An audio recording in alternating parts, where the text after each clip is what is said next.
For many woodworkers out there, hand sharpening a chisel is a complex, daunting task reserved exclusively for the experts out there. What if I told you that you can learn to do it too, and it's actually not all that hard? Join me as I show you my simple 4-step process to get my own chisel sharp and, in the process, refurb a Marples classic.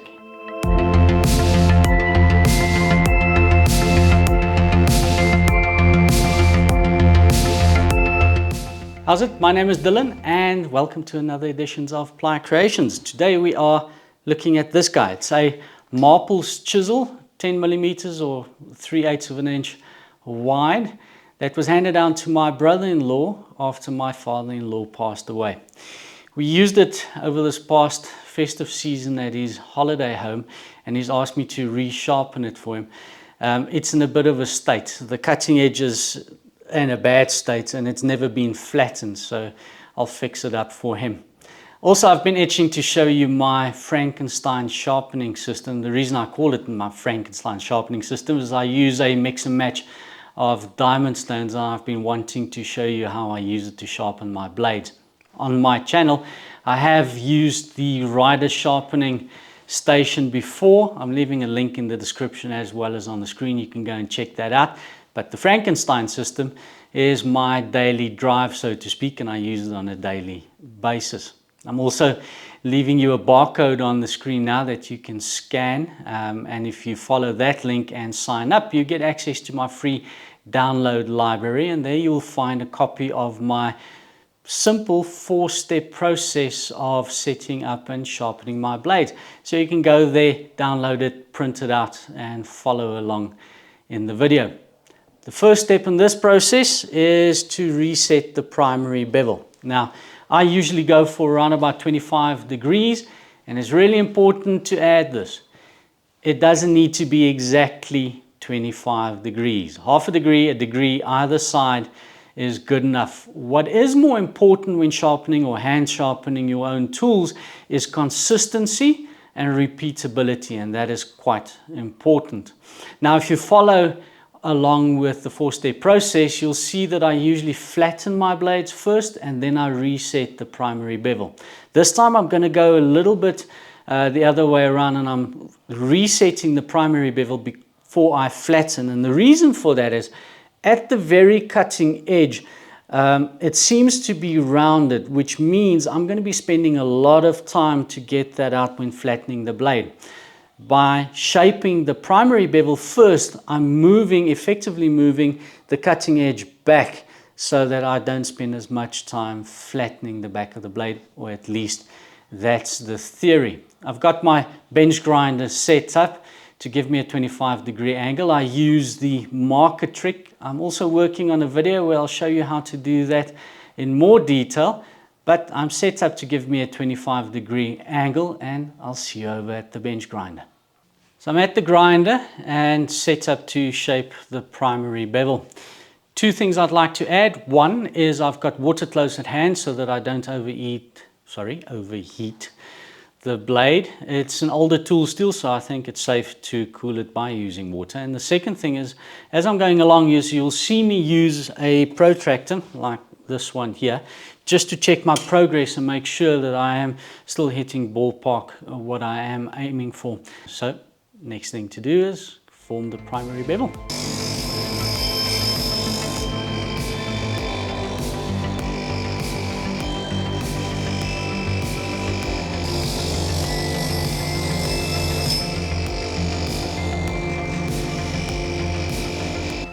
The primary bevel is shaped. Two things I did forget to mention is, one is you would have seen me check for squareness across the cutting edge. That's almost more important than exact bevels, as having a square edge. That's the first thing. And also, while you are grinding and shaping the bevel, is watch the sparks as they come off the grinding wheel. As they start coming over the top of the blade, so over the back of the blade, you know you're quite close to hitting the cutting edge. Also check by feeling for a burr. The moment you feel a burr along the full edge, you're good to go.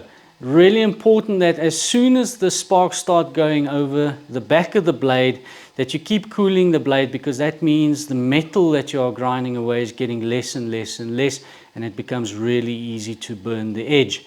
So with the primary bevel shaped, and we're moving on to the back of the blade. But first, or before we continue, an introduction. This is what I lovingly call my Frankenstein sharpening system, and it's a mix and match of different diamond stones. We'll start with this one here.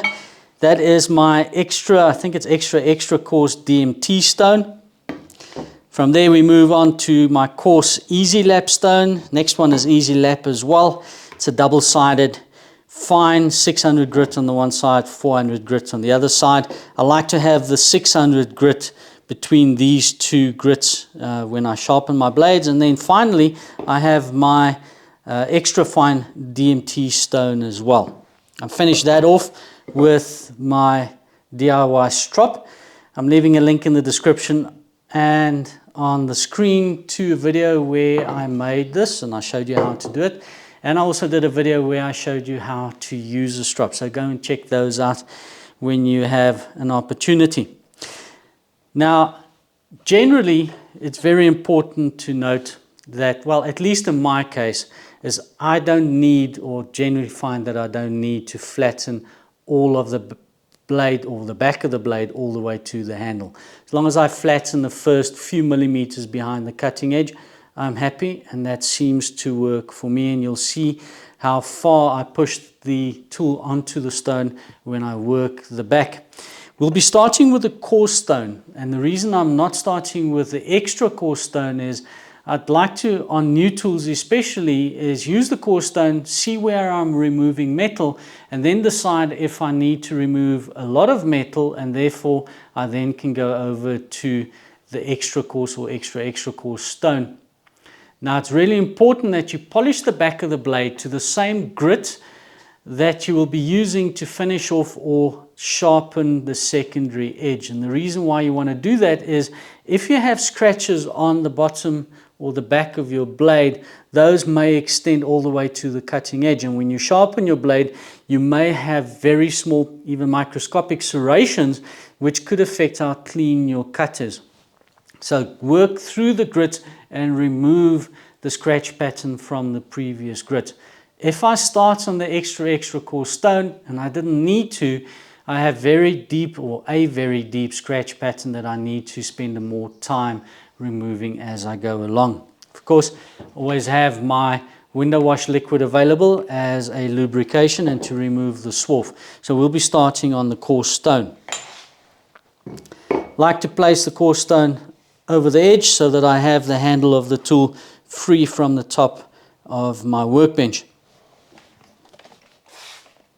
I'm going to need my eyes for this.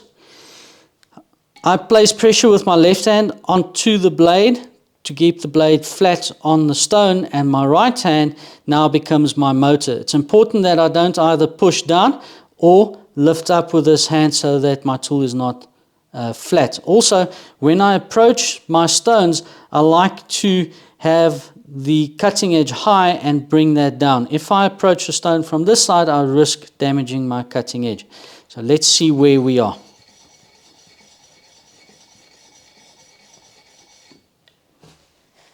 A true testament to the quality of classic Marples tools.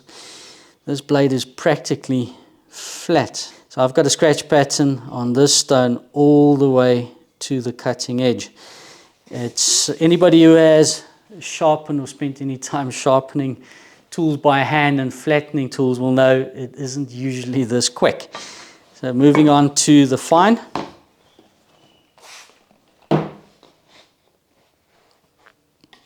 Same process.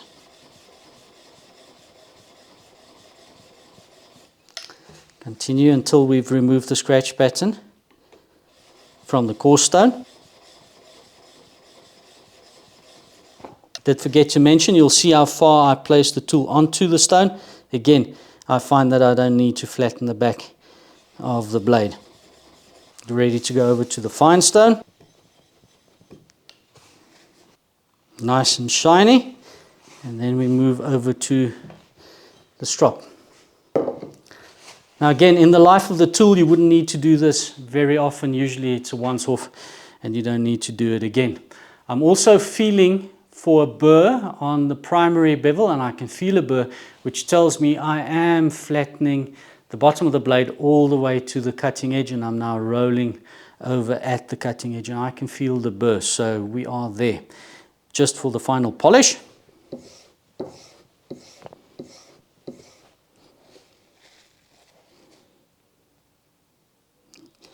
And that is a mirror shine. I can see the reflections of my workshop lights very clearly in the metal on the back of the blade. So that is then flattening and honing and polishing the back of the blade, and we're moving over to the secondary bevel now. So back to the business end, and after that I'll show you how I test it. Just a reminder, if you like my videos and you like what I do here on my channel, please like and subscribe. It helps YouTube get my stuff in front of other woodworkers that might find the stuff that I do here useful. And for those of you who have subscribed, again, thank you so much. I'll see you when I'm ready to shape the secondary bevel in a minute. We have the back flat primary bevel shape moving over to the secondary bevel. It's really not that hard to do. The narrower the tool is, the harder it is to get right. But with practice, you develop the muscle memory and the body mechanics to be able to do it on the fly, and you'd be surprised at how quickly you can get a blade sharp. So moving to the coarse stone, then fine, then extra fine, and then finally going to the strop. I'm going to show you my technique of how I go about this. So what I do is I place the tool onto the stone in a lower angle than the primary bevel. I bring up the tool, I feel for the primary bevel, and as soon as I have the primary bevel in place, I pop the back of the tool up slightly, and that will then form the secondary bevel. And there I can feel a burr along the full width of the tool. For those of you that don't know what a burr is, as you work on the tool and you remove metal, it rolls a layer of metal or a strip of metal over to the opposing side. It's almost like a little metal wire that forms on the opposing side of where you are grinding or removing metal, and that is what we call a burr. We want to remove this burr during the process of sharpening, and what I like to do is to have the burr break off on the final stone. If it doesn't break off on the final stone, I then use a technique called chasing the burr. On the strop is where I go or swap between the back of the tool and the bevel back and forth until such time as I've worn that burr away. Try to avoid to tear or break the burr away manually with your hand. Again, just like the scratch pattern at the bottom, it causes a serrated effect on your cutting edge. So try and remove the burr on the stones rather than removing it manually. So I do feel a burr, and we go over to the next stone. So I'm showing you the technique where I find the primary bevel and then going over to the secondary bevel from one stone to the next. In time, you develop, as I mentioned, the muscle memory to simply move between the stones and maintain the bevel that you're working on.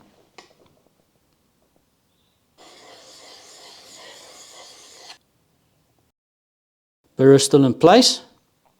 Now I'm trying to break it off here.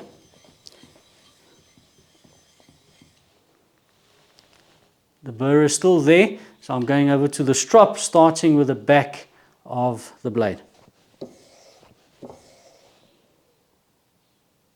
The burr is gone. Secondary bevel. Back to the back.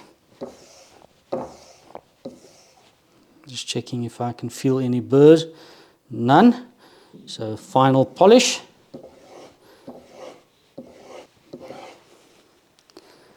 And I can see a nicely polished secondary edge.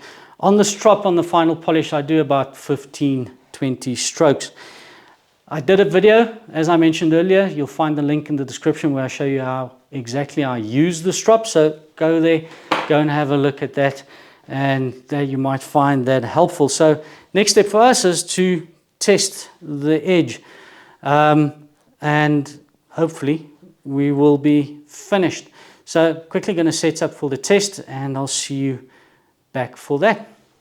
And on to the moment of truth and checking if we have a sharp tool at hand. Testing my cutting tools is no, I don't shave my arms unless I'm doing live demos or shows.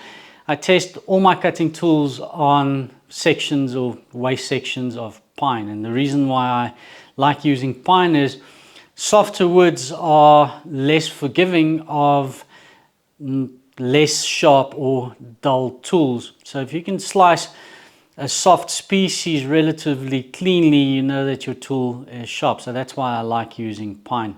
My chisels, I check on the end grain of those waist sections, and what I'm looking for is I'm looking for a clean cut,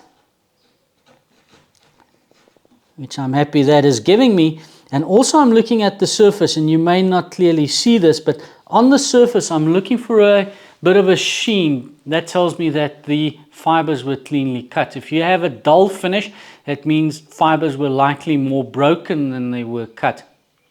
Also, just a little bit of advice, if you are testing your blade and you find that it's not as sharp as you'd like it to be, go back to the strop and strop it first and then test it again rather than going through the full process. You may often find that a few more strops will give you a sharp edge. Often woodworkers won't even go back to sharpen their chisels, they just go back to a strop and get back to working. I also like cutting the corner, see if that gives me a nice clean edge. Now, as much fun as it is to cut and make shavings, try not to spend too much time on the end grain. End grain is not as forgiving on a sharp blade, and you're going to end up blunting your blade and then needing to go back to the strop or sharpen it. But that's a good test. So cannot give a dirty tool back to my brother-in-law. Going to go through the process of quickly cleaning it up and then giving it a coat of oil, and when I see you again we'll finish off for the day.